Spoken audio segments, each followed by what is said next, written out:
It's etched in my memory, the exact second she pulled her hand away from mine. It was late in the evening, the two of us on opposite ends of the couch, the television throwing pale light across the room. I reached out just looking for a little connection, a little sign that we were still us, but she flinched as if my touch burned her. "Stop being so needy, Daniel," she said, her tone flat, her eyes fixed on the screen. "I need space." The word cut through me sharper than I expected. Needed. I almost laughed at how absurd it sounded. "You're my wife," I thought. "Wanting to hold your hand isn't a crime." Her jaw clenched. "Not all the time. Sometimes I just want to breathe without you hovering." Hovering. The word struck me like a blade. I wasn't hovering. I was trying to patch the widening gap between us.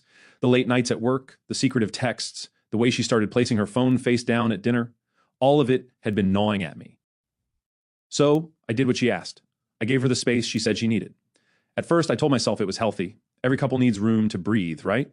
I stopped texting to check in, stopped asking who she was messaging, stopped reaching for her when she rolled away from me in bed.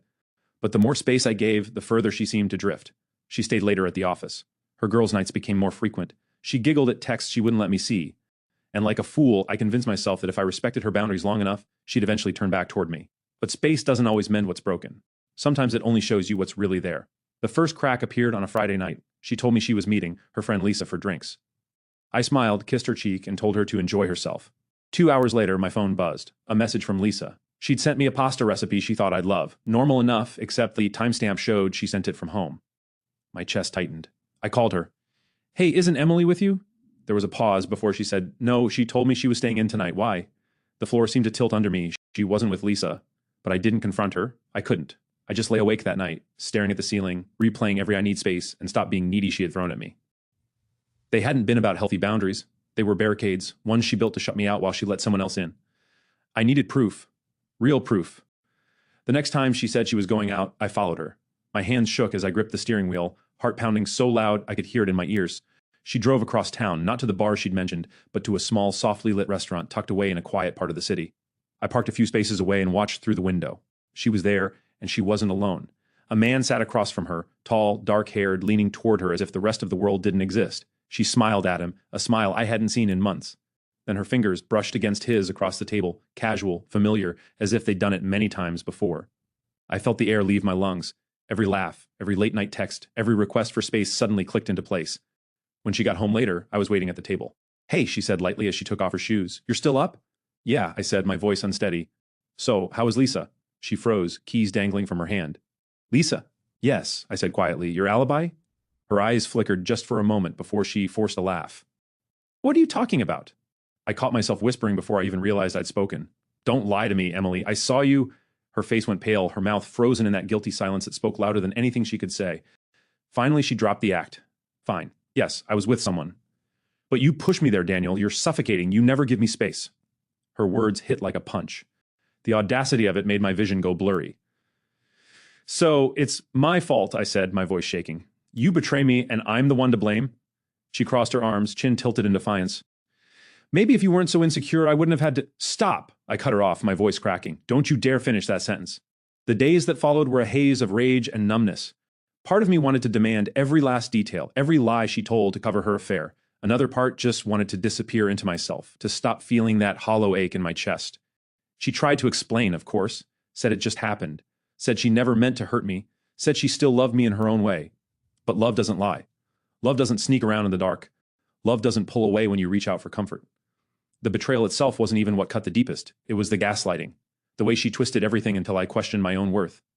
Until I believed I was too much, too clingy, too wrong. One night, I stood in the bedroom we once shared, staring at the cold, empty half of the bed. My chest felt hollow. My throat burned with unsaid words.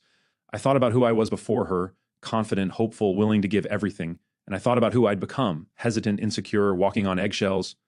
Her affair had broken something in me. But standing there in that quiet room, I realized it had also revealed something. I wasn't needy. I was devoted. I wasn't smothering. I was present. I wasn't the problem. She was. When I finally told her it was over, she didn't cry. She didn't plead. She just exhaled, almost in relief, as if she'd been waiting for me to say it. "I guess this is for the best," she murmured. And that was it. Years of marriage reduced to a shrug and a sigh. The next day, I packed my bags and walked out, leaving behind the house we built, the memories we shared, and the woman who destroyed it all. Now, weeks later, I still wake up reaching for a hand that isn't there. I still hear her voice in my head telling me I was too much. But there's another voice, now too. My own, stronger than before, reminding me that love isn't supposed to suffocate you. It's supposed to feel like home. And if she couldn't give me that, then losing her wasn't the end. Maybe it was the start of finding myself again. The truth is, I don't hate her. Not anymore. Hate keeps you tied to someone long after they're gone, and I've spent enough nights chained to what she did. What I feel now is something quieter, acceptance, maybe even pity. Because while she was searching for space, she lost everything that actually mattered. I've started rebuilding piece by piece. I moved into a small apartment downtown. It's nothing fancy, creaky floors, leaky faucet, but it's mine. The first night there, I sat on the balcony with a cheap beer listening to the hum of the city below. For the first time in months, I didn't feel the weight of her absence pressing on my chest. I felt light. Free, even. I started cooking again, experimenting with recipes Lisa once sent me. Funny how something as simple as pasta sauce can make you feel human again. I reconnected with old friends I'd pushed away during my marriage. Turns out they'd all noticed the change in me long before I did. The constant anxiety, the apologizing for things I hadn't done, the way I'd shrunk into myself. You used to be fun, one of them said, half joking. Maybe I used to be more than fun. Maybe I used to be alive. I started therapy too. Best decision I've made in years. My therapist said something that stuck with me. People who manipulate your love will always call your care a burden. That sentence cracked something open inside me. It made me realize how twisted her narrative had been. She made me believe I was the problem so she could feel justified in her betrayal. Classic projection. I'm learning to recognize the red flags I ignored, the dismissive jokes at my expense, the constant criticism disguised as honesty, the way she'd turn every argument into an attack on my character. You're too sensitive. You overthink everything. You're impossible to please. It wasn't love, it was control. But I let it slide because I was desperate to keep the peace. I confused her indifference for maturity, her cruelty for honesty. I thought if I just loved her harder, she'd soften. She didn't, she hardened. And I broke myself trying to fit into the cracks she left behind. The night I signed the divorce papers, she texted me, "I hope one day you can forgive me." I stared at the message for a long time, then typed back, "I already have. I just won't forget. Forgiveness isn't for her, it's for me. Because carrying anger feels like drinking poison and waiting for someone else to get sick." Sometimes, when I walk past the restaurant where I saw her with him, I catch myself looking through the windows. I wonder if she still goes there, if he still makes her laugh that way. Maybe he does, or maybe she's already found another fresh start. People like her don't sit with guilt. They run from it until it catches up. As for me, I've stopped running. The loneliness still creeps in sometimes. I'll see a couple holding hands and my chest will ache, but now it's not envy I feel, it's hope. Because I know what I deserve now. I deserve a love that doesn't punish me for caring too much, a love that doesn't need distance to breathe. Maybe someday I'll find it again, or maybe I'll just keep learning how to love myself first. Either way, I'm not the broken man she left behind. I'm the man who finally stopped begging to be chosen. I still remember the way she looked that last morning. Calm, detached, already halfway gone. For a long time, I thought that image would haunt me. But now, it reminds me of freedom. Because the moment she walked out, I stopped living in her shadow. And I started seeing the light. I don't know where life goes from here, but I know one thing for sure. The next time someone says they need space, I'll let them have it. Not out of fear, not out of pain, but because I've learned that anyone who truly loves you never asks for distance just to disappear into someone else's arms. They stay. They hold your hand tighter. They fight for you. And when they say, "I need space," it's not a warning. It's an invitation to grow together, not apart. Emily taught me what love shouldn't feel like.